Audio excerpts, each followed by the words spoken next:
West Summit, kind of how it went, what it was like, lessons learned. So let me get this share started.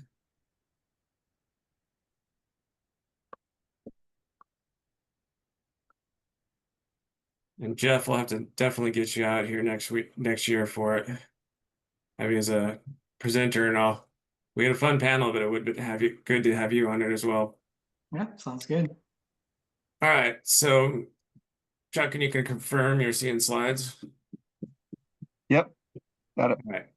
I always like to make sure. You guys all know me, so I'm not going to do the usual kind of an intro of who I am. But moving next on, so KNC overview for, I guess you say, the sake of anybody that watches this on the recording. This is who we are. We're very well known. I'm attempting to take on a new marketing slogan of we're the voice of CMMC in the West, because apparently we are. That was clear in our meeting at our CMMC West Summit, and just all the people that we talked to there that are local OSCs, managed service providers, consultants, that we were looked at as one of the core voices in the West. So I'll probably have to put that into some kind of a marketing, but this is who we are. CMMC is the world we live in for a major part of our company, doing both the consulting side and the assessment side. So getting to kind of the purpose of today, as I mentioned, talking about the summit is my primary goal, and also any kind of Q&A that we have at the end. So what I'm going to throw up right now, first of all, is this was the event. These are all the sponsors that were a core part of it. Actually, I'm missing Adamus Corporation's logo on here, so there's one that's missing. So we had 4 core supporters, sponsors. This event was put together, put together, promoted, and run in a 2 months time span, which, looking back, we really realized that we didn't know what we were getting ourselves into. This is our first event, and it was 2 months of insanity. So we are planning on hosting this again. We're going to give ourselves a good 6-month ramp time this time, and we're going to run it in January. We are trying to finalize the date and get that worked out, but just as a heads up for those of you that are on here, we will be running this again in January, and we're trying to decide if this is going to be an event that will run, twice a year or once a year or multiple occasions. We don't know. But what I can say is the response to the event was phenomenal. Every single person loved it, loved the format, loved the speakers. The only thing was my time management of managing the sessions, but neither here nor there. But everything went really, really well. We were very happy with the event, the hotel, the turnout. Other than having another 50 people there or something, it went about as good as it could have gone with the short amount of time that we marketed and came up with this. So, one, for recording sake, I guess you could say, is a huge thank you to everybody that was participants and to the sponsors that were part of it. So just to show you a couple of highlights, left-hand side, you're going to see this is a dawn picture, but it's the lobby of the hotel. I don't have a good picture of the outside of their conference center, but in the middle, this is Chuck and I with our great banner there for the event. A lot of people got pictures in front of that. This was out on the happy hour on Thursday night. So everybody was out there getting pictures of that in the background with Mission Bay and all the boats behind it. So there was a lot of fun being had on the happy hour.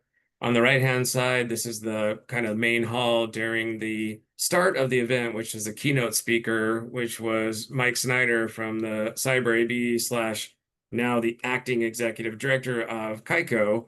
And he did a fantastic job. I need to listen to the recording. Recording is another thing I'll talk about here later, because I missed about half of his keynote while I was trying to organize and get everything else going for the event and get the next session ready, etc., and just running around like a chicken with my head cut off, as usual.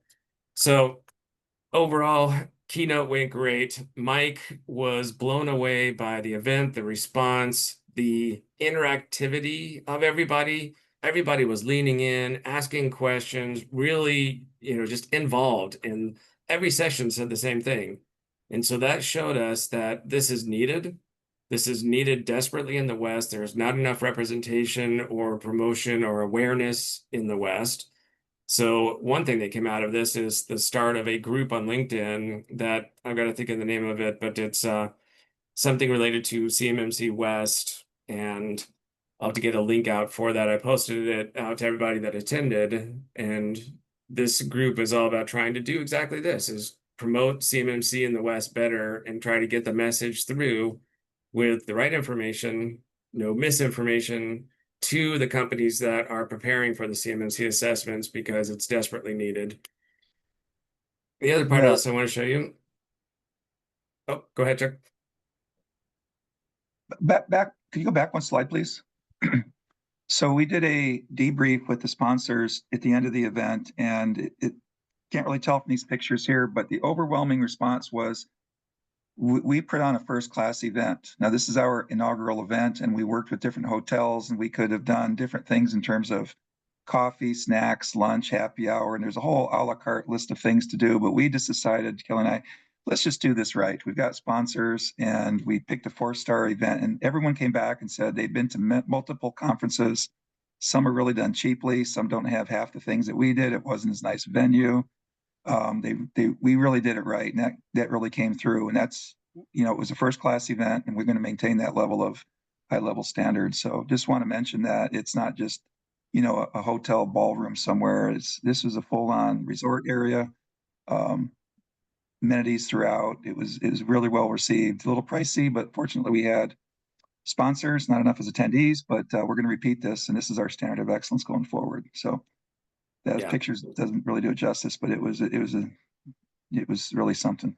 Thank you, Kelly. Good points. Yeah, absolutely. No, those really good points. And so just to pick up a little bit more on this, on the left-hand side, I'm going to talk about this a little bit more as far as some lessons learned. But on the left-hand side, this was a session that myself and Vince Scott, who is very well known assessor, instructor, teacher of the CCP course that was ran on Wednesday, he and I ran this session together, and it was talking about the common ways that CMMC is solved. So talking about different things of assessment scoping and enclave versus enterprise and GCC high and AWS and other common solutions, tech stacks. We talked about a bunch of different things, and we didn't know the amount of people that were going to show up for it because this is when we had breakouts.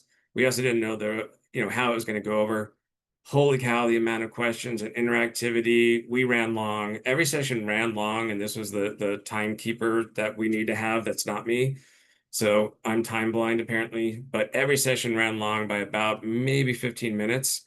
But that was because everybody was asking questions and involved. And I mean, we could have easily kept going for another 15 minutes to half hour in each session just because they were so well received. And then a little bit of fun. The middle picture again is the picture of Mike in the keynote. And then the far right picture, this is a little bit of self-promotion and fun. But on Wednesday night before, which was the welcome reception, we had a band that I'm a member of there on the keyboards called the New Beginnings Band.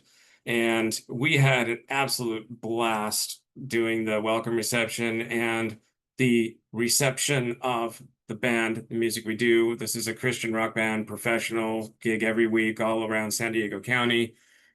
Unbelievably kind, and I wish a lot more people had shown up to the welcome reception and that we had made sure everybody knew more about it. Some weren't aware, some weren't in town yet.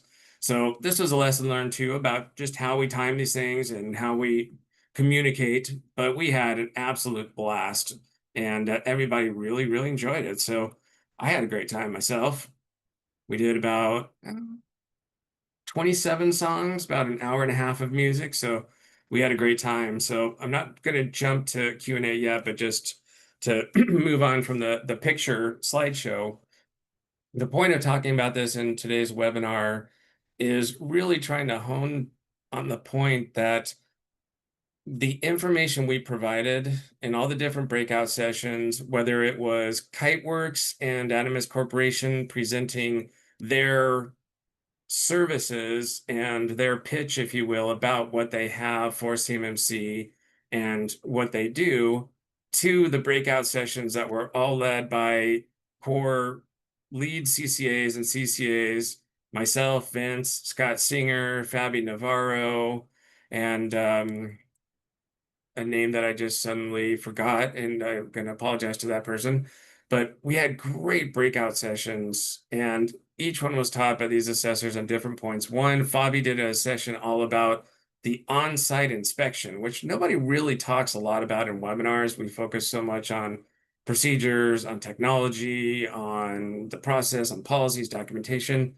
But she talked all about the on-site inspection and whatnot, and that was a really, really well received session. I didn't attend it because I was teaching one, but feedback I heard from others that were in it really, really enjoyed it. So that was an interesting topic. Again, I already talked about what my session was on. Scott Singer did a great session, and it was just, I can't convey this more than it was awesome. And the reason I'm so excited about it, one, is it's over because that was 2 months of utter insanity. But two, just how good this went. I really believe this set the bar and established not just us, but this event in the West as very, very key to this CMMC program and making it succeed out here in the West Coast, especially because there is clearly not enough awareness and good information going to the OSCs out here. Of the ones we attended, I'd say probably 40% of the attendees were actually companies pursuing CMMC, which I was happy with. I would have loved to have that, 80%, but still, I was glad that there was a good turnout of companies pursuing this. And the feedback from them is they learned so much from us. They got so many answers to major questions they had that they have not been able to get. That just goes to show, one, it's hard to reach the OCs as organizations seeking certifications, or to be able to get them the right information amidst the, I don't know, I guess you could say mass amount of sometimes misinformation. So that was fantastic. That really informed us a lot that we're on the right track. We knew we had to do this. We knew we committed to doing it in 2 months was insane, more insane than we realized, but we knew it had to be done. And so I'm glad that we got this event established. I'm really glad of the turnout we had. We only had a few no-shows, and I know each one of them, and they had very specific things come up that kept them away. So next January, as I mentioned, is when we're going to run this again. And we know that we're going to have a good 6-month ramp up. We're going to have a lot more time to build up the amount of sponsors. Almost everybody that attended, especially all the different service providers, consultants, vendors, all said, oh, we'll absolutely be a sponsor the next time you do this. So we're going to be starting to plan and prepare and reach out. Probably not this week or next week because we still need time to recover, but we're already thinking about it and starting to do some of the mental preparation, I guess you could say, and jotting down lessons learned from the past one. So that was great. So I think that's the main thing that I just really wanted to talk about today is just how well the event went and the reception to it. I can't say enough. I mean, I'm so excited about how well it went. The lessons learned and some of the conversations, just to give a little bit more something tangible, is Mike Snyder and I did a session that was a recreation of what I did at SeekWest the week before with Nikki Berger. And she and we had to discuss the CAP process, and we discussed that for an hour and added a lot of lessons learned, tips, ideas throughout it. But then the last half hour, we did a simulated mock assessment, essentially, and it went over unbelievably well. And there was at least 40 or 50 people in there that raised their hands as OSCs. Their feedback was phenomenal as well. They loved it. They really enjoyed and wish we would have done the entire hour and a half, because what we did is literally simulate some good, some bad of multiple different controls. Didn't get through as many as we had planned, but that was because there were so many questions, so much feedback, and it went over well. So what happened is Mike Snyder and I kind of recreated that. We didn't do as much role playing as we did discussing what we did in SeekWest and what came out of it. And it was all about the misunderstandings and how easy it is to misunderstand the controls, especially if you're just looking at the controls, how critical it is to understand specific terms and what they mean. Then you get into the assessment objectives and understanding how important it is to understand what is needed to be able to prove them. So we did some examples of having not enough evidence, misunderstandings about what evidence would be sufficient, and it was a lot of fun. And it definitely went over well. We got through almost all of the controls that we had planned for Sequest. So Mike and I did it for an hour, and really, really went over well. There's so many lessons learned. So instead of trying to pass everything on, I think one of the last things I want to talk about before just trying to open it up for general conversation and Q&A is that the main hall was recorded. We're waiting to get the recording information from the AV provider. So we will have recordings of all the main sessions available as soon as possible. As soon as I can get them and get them edited, we'll get those up and we'll get them shared out to everybody, not just the people that registered or actually attended.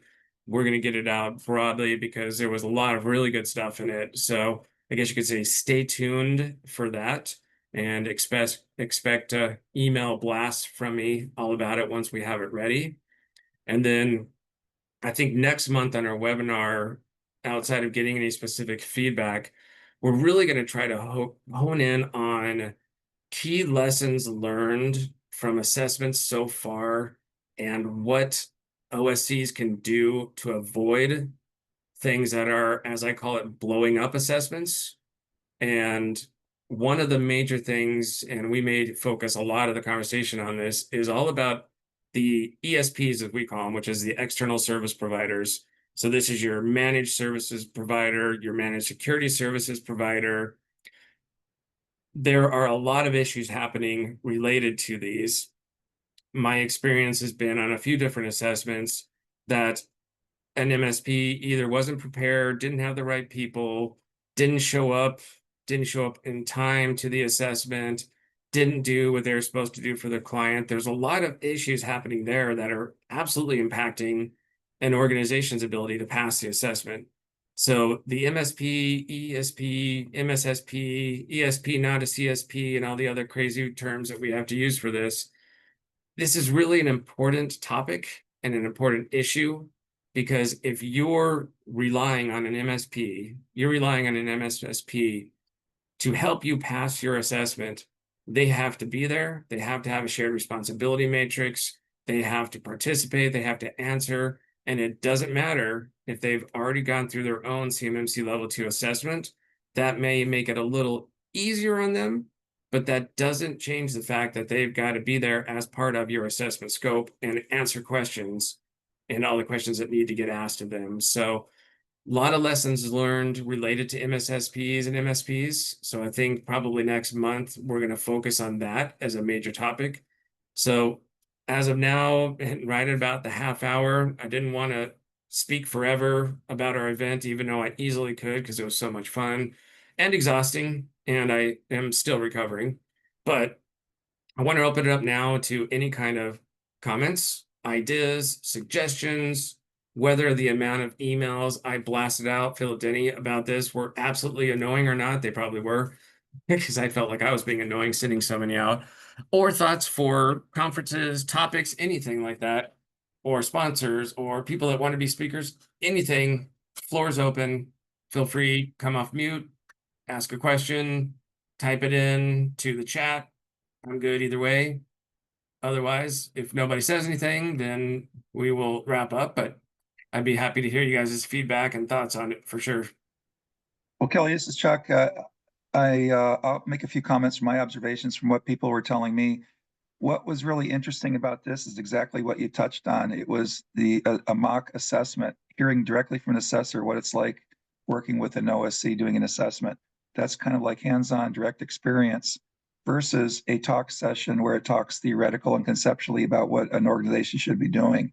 So this brought it down into everyday practice of really what goes on. So that was really kind of differentiator and separator. People really enjoyed, hearing directly of how these assessments go. So you brought it down into their real world.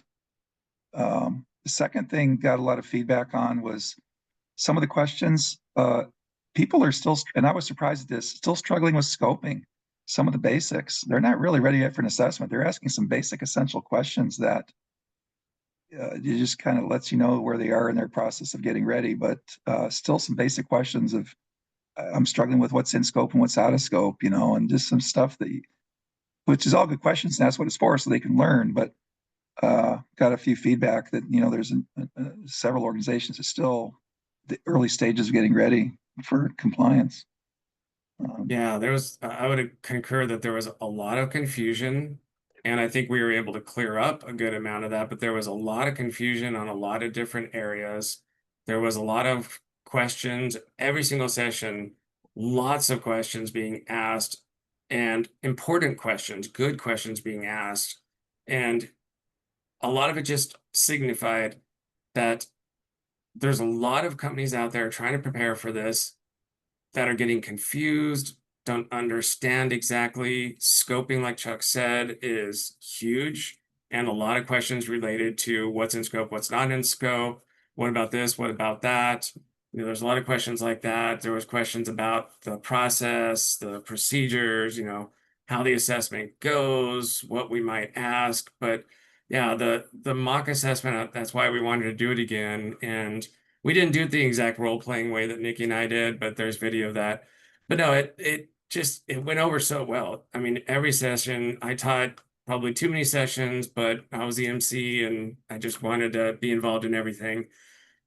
It all was just it just goes to show why there's such a need for this, why it was important to do this, why we've got to do it again. And Mike Snyder, for the Cyber AB representative, if you will, was so excited and so pumped up that we have his 100% support on board for running this again, getting a whole lot more people to it the next time, getting the word out to the OSCs, and really now establishing this event. Ironically, Seek West is now combining with CS, like the CS2 series from Summit 7. They're combining into one major event that's going to be called CS5. And that was what came out of Seek West. They're going to be doing CS5 in San Diego, ironically, next year. And that's going to be, I think, in April. So we decided that our event is different. It's, as of now, still the only event that is run by assessors and from assessors. So we want to maintain that. And so we're looking at January to run the event so that we don't have any tie-in, so to speak, and run into like that of running it the week after, which was not the most wise decision, but it was fortunately a decision we had to make. So anyways, yeah, great points, Chuck. We really had a great time, and the questions were just awesome. Everybody was so engaged. And the MSPs too, they had a lot of questions, and we're really glad to hear all of the things we were sharing about the MSP, MSSP problem. A lot of them were there that just really didn't I guess, totally understand how much it's going to impact them and what they're going to have to do on an assessment. So that was great. Yeah. Another aspect that turned out really well was the structure that Kelly organized the agenda topics and speakers. So this talking tracks in the morning and what the topics were and who the speakers were, those were repeated in the afternoon. So and there was overlap. Some people wanted to go to both events, so they could only go to one in the morning because it conflicted with the other one. But they attended one, and in the afternoon they were able to attend the other. So the way the structure was, an attendee could participate and listen in on every talk track, which in Yep. some of these conferences, if there's an overlap, you can only go to one. You don't get a chance to go to the other one you wanted to. So that the organization and the agenda topics that was laid out was another big selling point. We heard a lot of good feedback about that. Exactly. I think next time, some other feedback was people were saying, hey, can you add on a golf event? They'll make this into an extra day to stay over and just have a foursome best ball kind of non-competitive, just allow people to team and get out there and just have some fun for an afternoon. So we're possibly looking at adding on a golf event as well as part of the conference. And probably extending the event too. So more likely than not, because there was just so much more that could have been done and talked about and with more teachers, if you will, probably turn it into a 2 day or maybe 1.5 day event and charity golf event the day before, like Chuck is talking about. And yeah, all the plans are in process and all the sponsors we talked to are all on board again.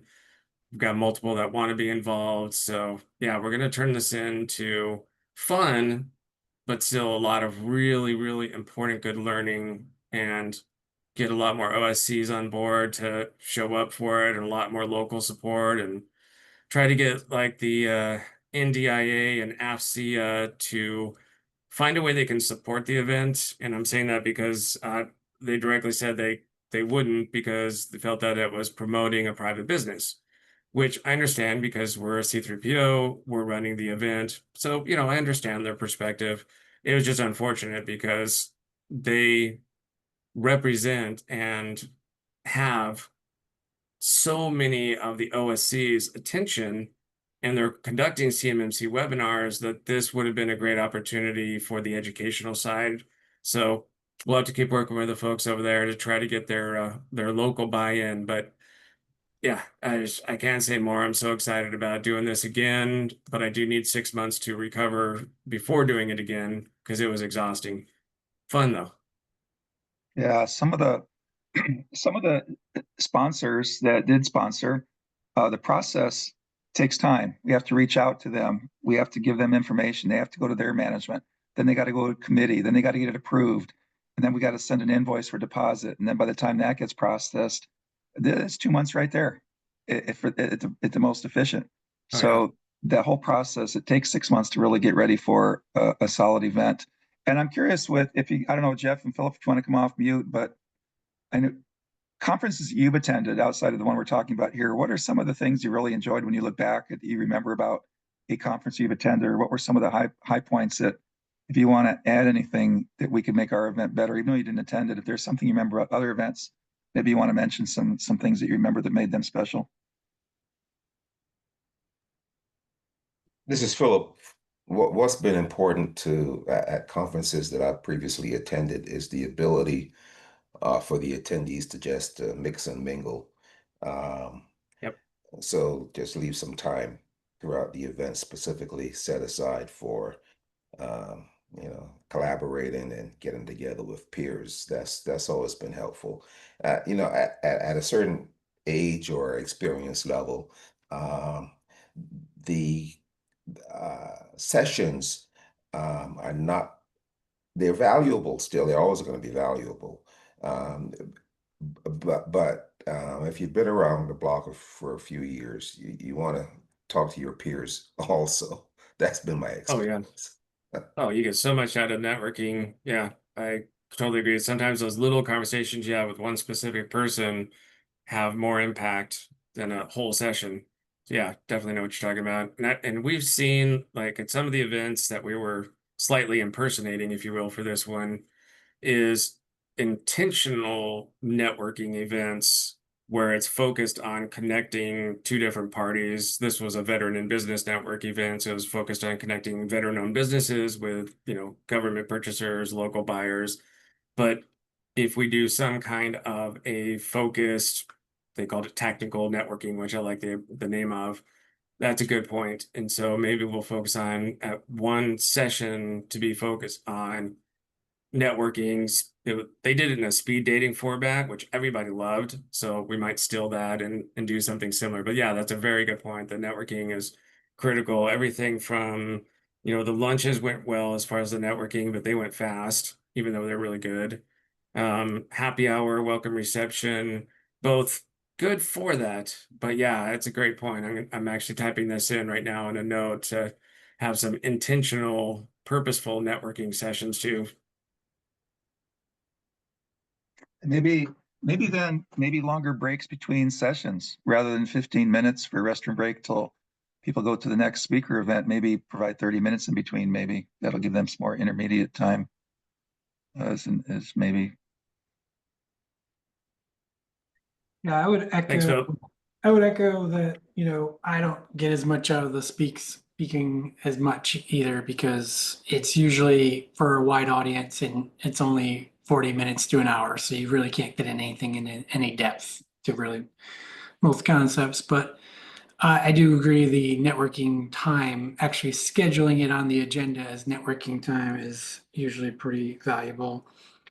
And if you had breakout rooms, that would be interesting too. I haven't seen that before. Nobody's ever done that where you can be like, Uh, if you want to talk to other C3POs, go to this room. If you want to talk to blah, blah, blah, go to this room. So that's just an interesting concept. That's funny because I was going to say we did have breakout rooms, but then I heard the last part of what you said and I knew what you meant. So we had breakout rooms in different sessions, but I like that idea of more of a focused. I'm going to say this because I'm Christian, so this is coming at me, but like sometimes people need special prayer and they say, go over here, this special person, and you pray with them. Okay, it's going to be kind of along those lines. Like, if you would like to talk to a C3PO, you can go to this room, they're there. And it's just open conversation questions. Someone could come in and just sit down with some C3POs and ask their questions. And I like that idea. We'll have to figure out how to incorporate that, but yeah, I think that's a really good Um, idea. Almost like a round table sort of thing. Like here's a round Yeah. table sort of breakout session, but if you want to talk to more of them, it's interesting, right? So yeah, for me, conferences, the best part's always from the networking and the other talking to people, not the actual sessions themselves. The good thing with sessions though is that they end up getting recorded, so people can watch them later. But when I've seen it go, what I've been annoyed with other conferences before is where they didn't have time for it, or they actually had it time on the schedule for it, but then things ran late and things got moved around, and then they took it off the agenda so they could have another session. But no, I definitely do support the localized regional sort of conferences for a couple reasons. One is your local ecosystem gets to meet each other. And two, it's different speakers because you look at the main conferences, it's the same people recycling the same talks at every conference Oh, for the most yes. part. And they Oh, yeah. gate that stuff real hard too. Like you can't be a speaker unless you sponsor and blah blah blah. So it's like it's gatekept real hard. So if you want to be a speaker in one of those conventional conferences, they'll keep you out unless you're part of the club. So you don't get those extra Yes. voices. So any opportunity to speak to the non-traditionals, that aren't part of the cool kid club, I think is a great thing. Yeah, I know exactly what you mean. 100%. One of the things we did, and maybe we'll expand it to the attendees, is that on our sponsors, Kelly went and had special awards made and engraved. So the sponsors received a desktop uh, kind of award thing. You know what I'm talking about. And we had responses that they have never ever received that before. And just that little, I don't know, I think they cost $40 or something, but just that little appreciation. We've had sponsor come back and say they've been keynote speakers and big speakers and strategic partners don't even come to their table or say thank you for being our sponsor. That little bit of acknowledgement for the sponsors that we gave those to the sponsors, they overwhelmingly love that, just little token of Oh, yeah. appreciation. But I'm wondering, Kelly, Blew me away. maybe for the attendees, not just the little keychain and things they can get by stopping by the table or booth, those little trinket things, but maybe we could elevate the quality of that gift, maybe make them feel special as well, something like that, just to show their appreciation for their attending. Yeah, I was thinking the same thing of yeah, different ways to accomplish that. Yep. So they have a takeaway to go back. And um, well, Jeff and Philip, really appreciate your comments and feedback from Yeah, the absolutely. general kind of other conferences. This is all good for us. How are you And doing, Jeff, on assessments and participation and what you're seeing? We went through ours and we've had a couple customers go through theirs. And I've been doing some QA work on other ones, so they're getting through. A lot of them end up being mock assessments. So a lot of Yep. C3Ps out there are doing mock assessments, so that, you know, they don't fail on the real one. And then they do the real ones and they've been moving along. Anecdotally, not for me, secondhand, seems like a lot of companies are not ready, so they don't make it through. But I haven't seen that because again, I'm on the back end. So as a QA person doing QA stuff, I'm not going to see it unless they actually get to the assessment. So if they get kicked out of it before it gets to me, then yeah. Yeah, we're definitely seeing that exactly play out. We realize that the readiness assessment, this is one thing I talked in the event about, the readiness assessment has to be way more focused, intentional, and trying to find those things, make sure we find them of the things that can blow up an assessment before we start the actual interview week. And, we were doing the readiness assessment, but I don't think we were really digging deep enough to try to make sure things like, oh, whoopsie, that wasn't part of the assessment scope. We didn't mention that our ESP has their own ESP that came from an actual assessment. The ESP of my ESP is my ESP. I made up stupid statements, but it was true. Hmm. An MSP using the ConnectWise SOC as a service to be able to provide those services to their clients, but every single endpoint had a helper application that was forwarding the logs directly to that ConnectWise SOC. So that brought it completely into scope. ConnectWise, wouldn't agree and didn't show up for the assessment. It created tremendous issues, total failure on the entire audit family, essentially, and felt terrible for the customer. And yeah, long story. Yes, ESPs. Yep.